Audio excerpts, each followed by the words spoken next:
dia a todos os irmãos. Nós podemos continuar os nossos estudos, a nossa escola bíblica dominical, mesmo online. Nós começamos a ver mais um assunto, estamos meditando acerca do assunto graça, e temos visto, através do livro de J.R. Brides, esse assunto que é tão interessante, tão importante para as nossas vidas. Hoje nós veremos mais um tema, né? Graça, ela é realmente maravilhosa? E esse livro, qual nós temos visto, é de J.R. Brides. O título é Graça que Transforma. E essa graça que nos transforma, nós temos que buscar no Senhor, que a cada dia esteja mais presente em nosso ser, em toda a nossa vida, em cada área do nosso viver. Vamos orar. Senhor, mais uma vez, pedimos a mediação, que o Senhor graciosamente esteja agindo em nosso viver, esteja manifestando graciosamente a capacidade para compreendermos a Tua palavra, que é viva, que é eficaz. Nos dá, Senhor, a possibilidade de sermos aperfeiçoados e a cada dia possamos servi-lo, honrá-lo, viver cada vez de uma forma que esteja honrando o Senhor, pois não há outro a quem nós devamos buscar conceder toda a honra e toda a glória, porque somente o Senhor é o Deus único e verdadeiro, ao qual nossos corações se rendem, a qual nossas vidas têm o porquê de existir. Em nome de Jesus Cristo é que nós oramos e agradecemos. Amém. O estudo da graça é um estudo do contraste entre a terrível situação da humanidade caída por conta do pecado e a solução do nosso Senhor Deus, que Deus o Pai graciosamente em Cristo nos oferece a possibilidade de ser sanado todo problema que foi ocasionado pela queda dos nossos primeiros pais, Adão e Eva. Uma vez que eles pecaram, toda a humanidade neles representada mereceu a condenação eterna. O Senhor salvar, eleger, ele não necessitava, não precisava fazer isso.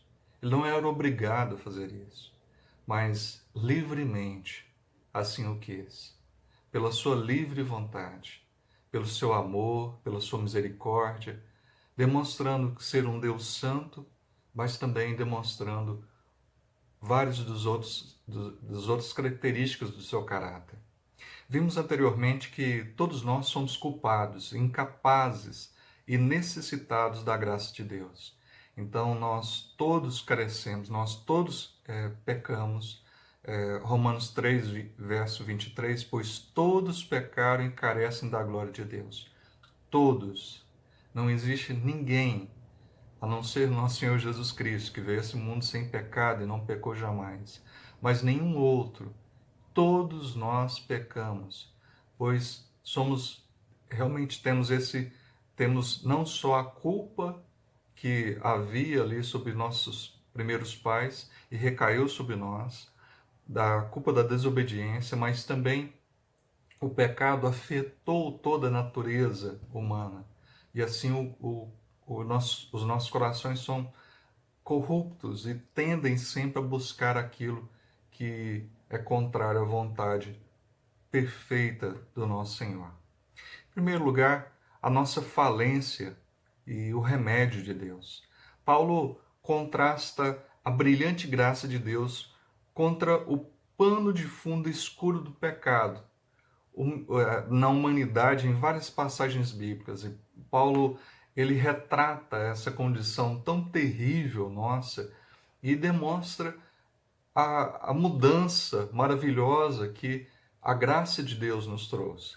Em Romanos 3, versículo 21 a 25, eu li o verso 23, lerei todos os versos. Mas agora sem lei se manifestou a justiça de Deus, testemunhada pela lei e pelos profetas. Justiça de Deus mediante a fé em Jesus Cristo, para todos e sobre todos os que creem, porque não há distinção, pois todos pecaram e carecem da glória de Deus, sendo justificados gratuitamente por sua graça, mediante a redenção que há em Jesus Cristo, a quem Deus propôs no seu sangue como propiciação mediante a fé, para a manifestação da sua justiça, por ter Deus, na sua tolerância, deixado impunes os pecados anteriormente cometidos. Depois de apresentar esses versos, nós vemos nos versos 10 a verso 20, a sombria situação da humanidade no pecado, onde merecíamos realmente essa danação eterna, existia essa culpa que nós não poderíamos de forma alguma, essa sentença que nós, por nossa própria condição, pelas nossas próprias vidas, pelo nosso agir, não seríamos capazes de revogar, porque nossas ações, nossos méritos, na verdade, eram um trapo de imundícia, era um pano de chão sujo, era algo que não tinha valor algum. Mas o Senhor nos dá essa noção de forma graciosa, gratuita, Ele nos concedeu o seu favor. Não foi porque éramos dessa ou daquela outra nacionalidade, ou porque tínhamos algo ao nosso favor, que tínhamos alguma coisa que nos valorizasse. Não. Não foi nada em nós, não foi nenhuma característica em nós mesmos, mas o Senhor, de forma livre e espontânea, concedeu esse favor. O instrumento da aplicação da sua graça sobre nós foi o sangue de Cristo Jesus. E uma vez que o Senhor tinha falado para Adão e Eva que se acaso eles desobedecessem, comessem daquele fruto, certamente eles morreriam, haveria então de um inocente morrer por pecadores. O Senhor não tapa os olhos, o Senhor não faz, vamos deixar para lá então, né? Vou salvar alguns, deixa para lá. Não, Deus é santo, santo, santo, plenamente santo. E uma vez que a sua palavra foi descumprida, que houve então pecado, pecou contra o Senhor, era exigido então que se fizesse justiça. Deus não deixou para lá o pecado, mas na pessoa de Cristo, a sua justiça foi cumprida. Ele sofreu sobre si toda a ira, a cólera de Deus por conta dos nossos pecados. E assim nos concedeu, ele sofreu a ira dos nossos pecados, ele justificou-nos por meio do seu sangue e graciosamente nos concedeu todo o seu favor obtido na cruz do Calvário. Então o instrumento é o Cristo que desviou a ira justa de Deus contra os nossos pecados, tomando sobre si todos os nossos pecados. 1 Pedro 2, versículo 24. Carregando ele mesmo em seu corpo sobre o madeiro os nossos pecados, para que nós, mortos para os pecados, vivamos para a justiça, por suas chagas fostes sarados. Por suas chagas fostes sarados. Também o capítulo 1 Pedro 3,18. Pois também Cristo morreu uma única vez pelos pecados, o justo pelos injustos, para conduzir-vos a Deus, morto, sim, na carne, mas vivificado no Espírito. Então era necessário, o Senhor cumpriu o que era necessário para não que Deus tivesse uma ira descontrolada, não. A ira de Deus era perfeita, justa, tinha um porquê dessa ira, por conta dos nossos pecados. Deus, de forma alguma, pode permitir isso, porque o nosso Deus é santo, santo, santo. E Ele não pode dar, como o brasileiro, né? Sempre gosta de dar um jeitinho. Deus não é brasileiro. Deus não dá um jeitinho. Deus faz o que é perfeito, certo. E isso Ele o fez na pessoa do seu Filho, ao invés de conceder-nos o que merecíamos, o inferno. Sim, Muitos gostam muito de dizer, né? Eu quero que o Senhor me restitua, que o Senhor me conceda tudo que eu mereço. Nós merecemos só o inferno. Isso nós merecemos. Se fôssemos ser restituídos do que merecíamos, seria isso. Mas Deus, em sua graça e misericórdia, o seu favor, Ele não nos concede aquilo que merecíamos, mas o que nós não merecíamos, Ele nos concede. As suas misericórdias são a razão de nós não sermos consumidos. É importante, então, frisarmos que não foram os homens que pediram o sacrifício de Cristo, mas Cristo espontaneamente, livremente, concedeu sua vida por nós pecadores. Porque Deus nos amou de tal maneira e enviou então seu Filho para morrer a nossa morte. Efésios capítulo 2, versículo 1 a 15, a 5, Efésios 2, de 1 a 5, Ele vos deu vida, estando vós mortos nos vossos delitos e pecados, nos quais andastes outrora segundo o curso desse mundo, segundo o príncipe da potestade do ar, do espírito que agora atua nos filhos da desobediência, entre os quais todos nós andávamos outrora, segundo as inclinações da nossa carne, fazendo a vontade da carne e dos pensamentos, e éramos por natureza filhos da ira, como também os demais. Mas Deus, sendo rico em misericórdia, por causa do grande amor com que nos amou, e estando nós mortos em nossos delitos, nos deu vida juntamente com Cristo. Pela graça sois salvos. Nós estamos mortos em nossos delitos e pecados. O morto não faz nada. O morto não fala, o morto não age. O morto está morto. Mas fomos vivificados. Cristo nos deu vida através da sua morte. Ele pagou o preço que nós deveríamos pagar. Mas esse preço, nem que tivéssemos várias vidas, o que não é o caso. Porque a nós foi dado uma só vida. E depois disso, o juízo. E assim também Cristo Jesus morreu uma só vez.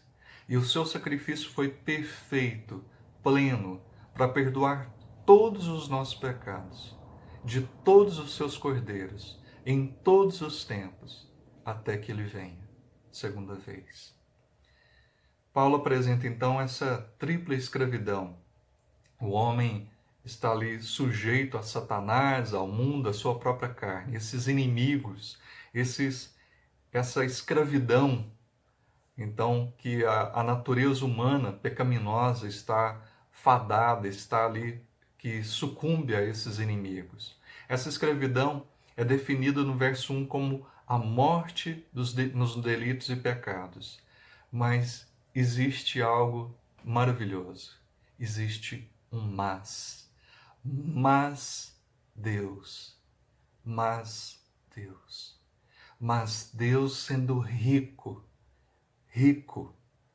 em seu maravilhoso agir, Ele nos concedeu então a sua misericórdia, pelo conta não do que nós éramos, mas por conta do seu grande amor com que nos amou. Tito 3, verso 3 a 5. Pois nós também outrora éramos nécios, desobedientes, desgarrados, escravos de toda sorte de paixões e prazeres, vivendo em malícia e inveja, odiosos e odiando-nos uns aos outros. Quando, porém, se manifestou a benignidade de Deus, nosso Salvador, e o seu amor para conosco, não por obras de justiça praticadas por nós, mas segundo a sua misericórdia, Ele nos salvou mediante o lavar regenerador e renovador do Espírito Santo. O Senhor nos salvou. Quando, porém, estávamos nécios, cegos, loucos, desobedientes, como ovelhas desgarradas, perdidas. No entanto, quando, porém, o Senhor, sim, quando éramos o que éramos, nós éramos esses desgarrados, loucos, realmente perdidos, desobedientes. Mas o que Deus fez?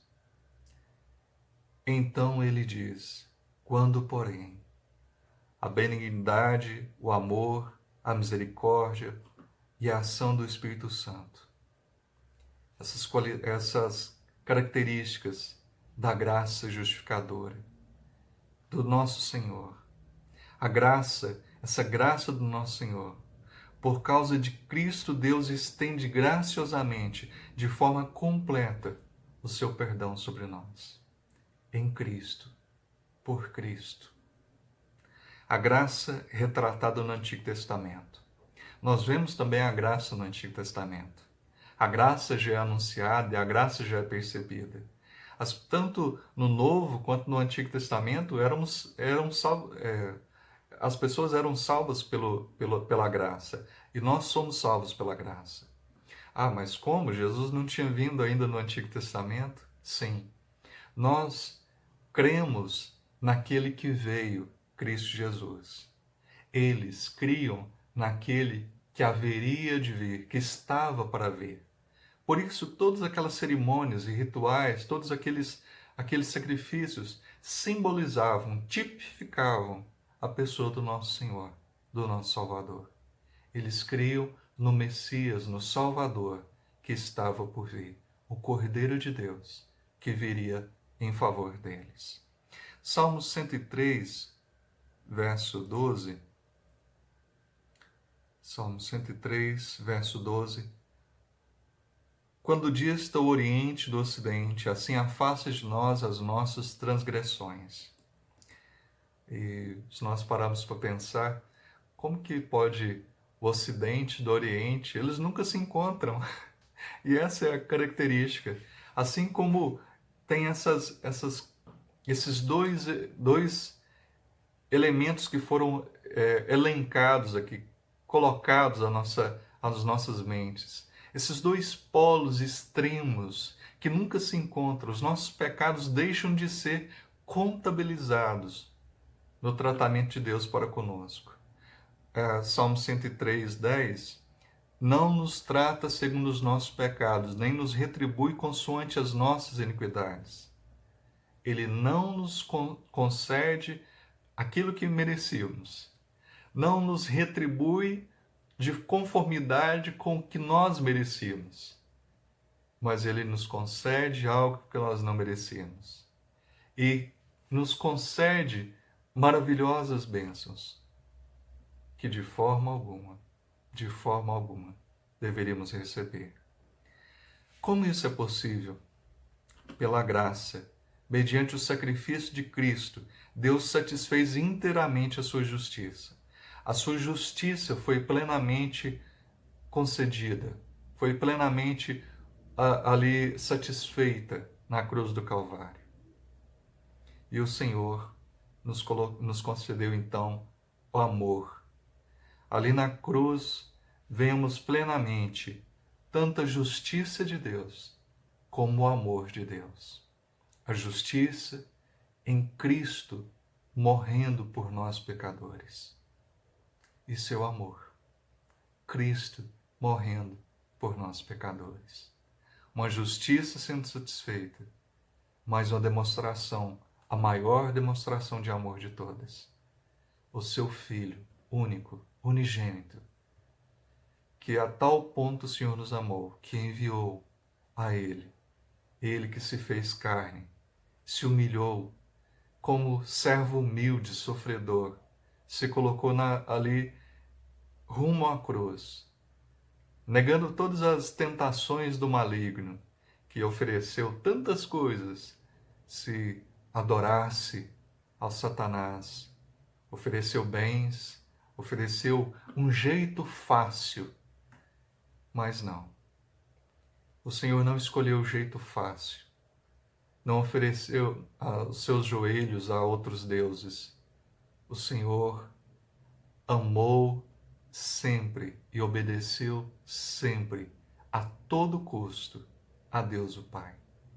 A Ele que tinha plena comunhão, a Ele ofereceu sua vida e esteve obediente até morte de cruz. Isaías 38:17. Eis que foi para mim a paz que tive, eu grande amargura. Tu, porém, amaste a minha alma e a livraste da cova da corrupção, porque lançastes para trás de ti todos os meus pecados. Lançar para trás de ti? Deus lançou os nossos pecados para fora de suas vistas. Não é que Deus pegou e falou assim: ah, não, vou deixar isso para lá, vou jogar isso para lá. Não. Mas que ele não traria novamente isto à sua memória, que não estaria lembrando e lançando perante nós essa culpa, nos lembrando dessa culpa. Isso foi lançado. Isso não vai ser mais colocado perante nós como uma culpa que deveria ter sido paga, mas uma culpa que foi plenamente paga em Cristo, satisfeita na pessoa de Cristo. Romanos 8:1.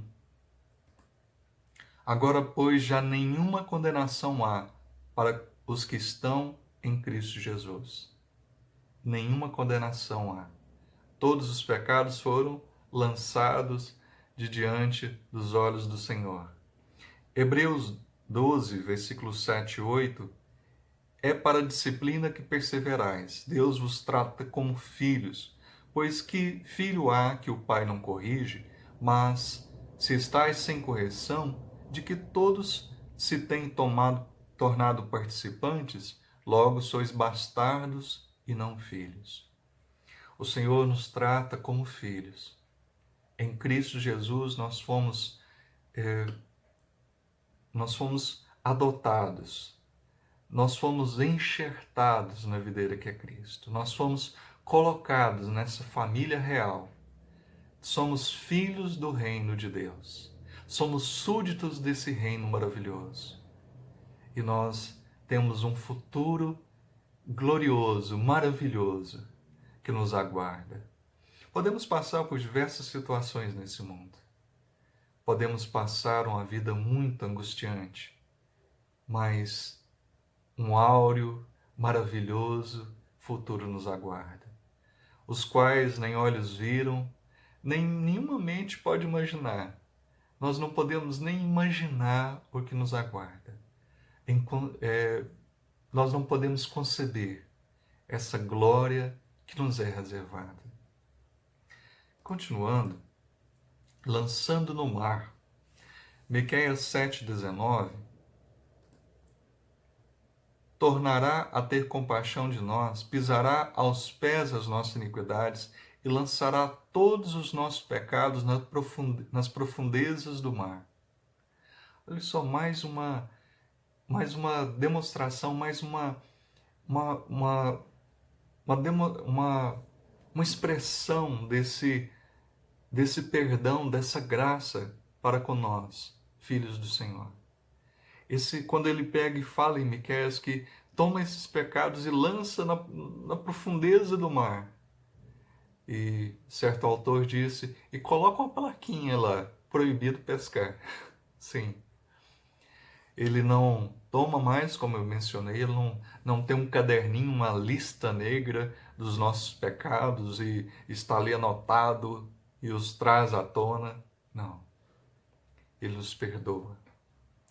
E não que ele tem uma amnésia. Deus não tem uma amnésia. Ah, esqueci. O que ele tinha feito mesmo? Não. O nosso Senhor, o Todo-Poderoso Deus, que tem todo o conhecimento. Não é que ele tem uma amnésia e esquece, mas ele nos perdoa dos nossos pecados. E uma vez perdoados, totalmente perdoados.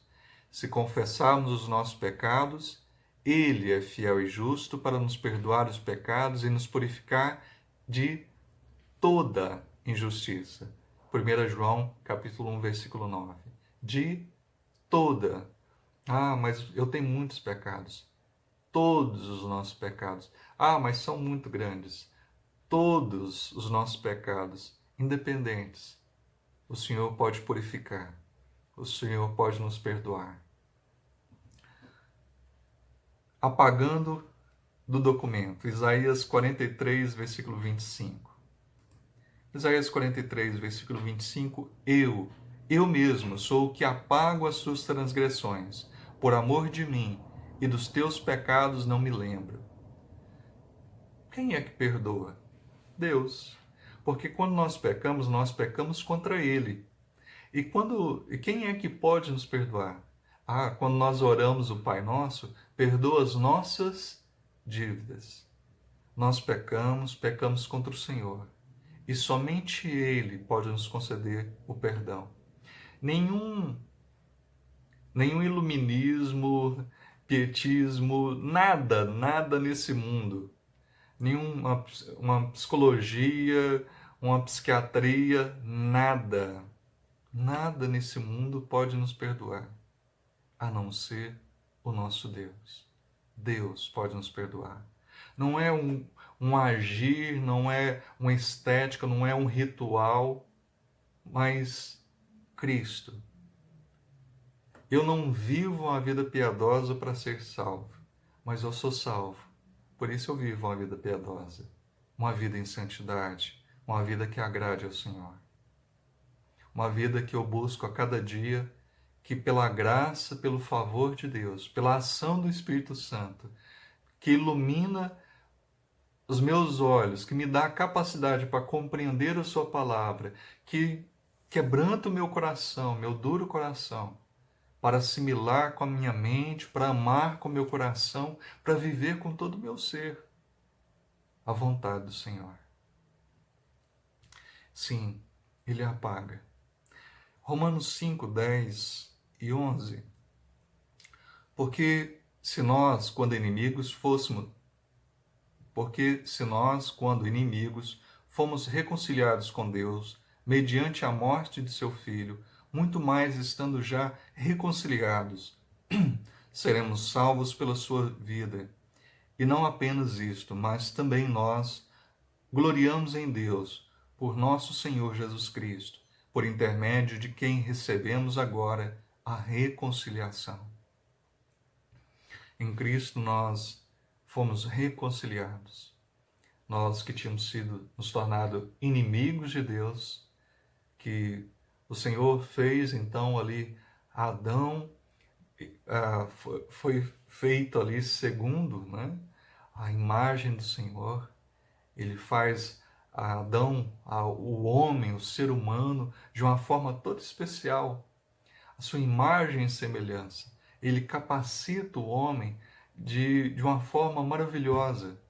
O homem tem a noção do seu Criador, o homem tem a capacidade de perceber que foi criado, o homem tem a capacidade de servir a esse Deus tão maravilhoso que é o nosso Deus. Ele tem a imaginação, tem a criatividade, tudo isso, todas essas possibilidades, essas capacidades, o intelecto, a emoção, o Senhor nos concedeu. Nós somos esses seres bem diferentes, somos a menina dos olhos de Deus. Ele nos criou de uma forma toda especial para Ele. O Senhor, como eu já disse,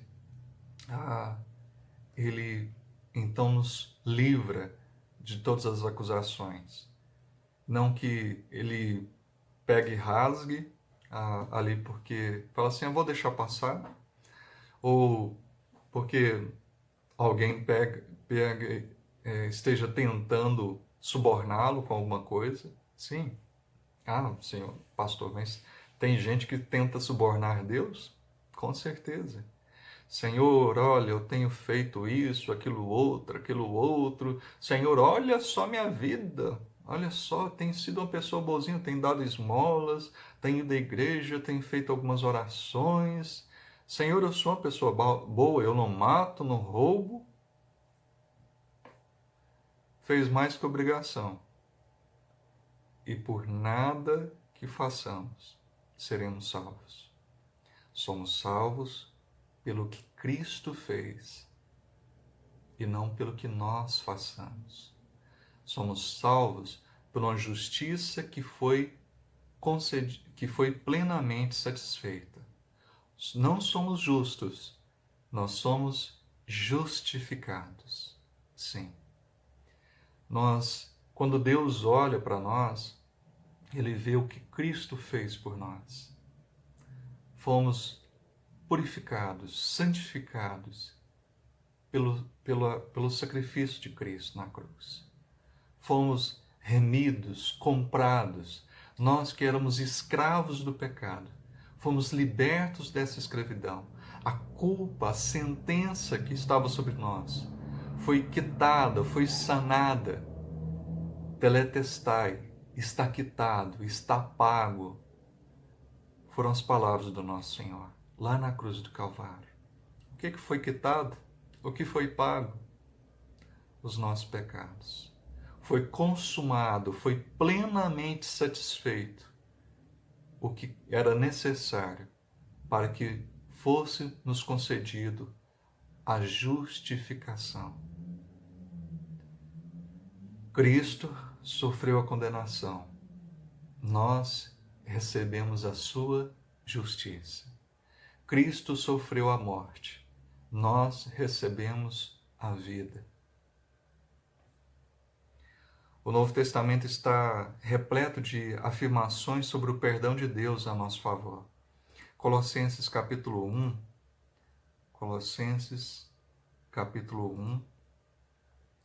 versículo 21 e versículo 22.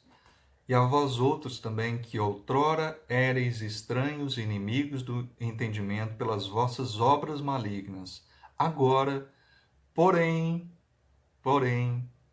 vos reconciliou no corpo da sua carne, mediante a sua morte, para apresentar-vos perante ele santos, inculpáveis e irrepreensíveis.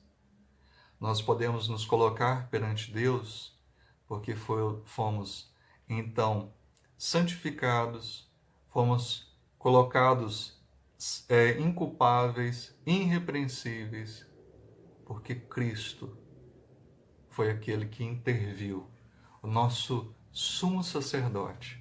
Não um sacerdote como aqueles que eles mesmos tinham que pedir perdão pelos seus pecados, mas um intercessor, um perfeito e maravilhoso intercessor, que buscou o favor para conosco, para nós.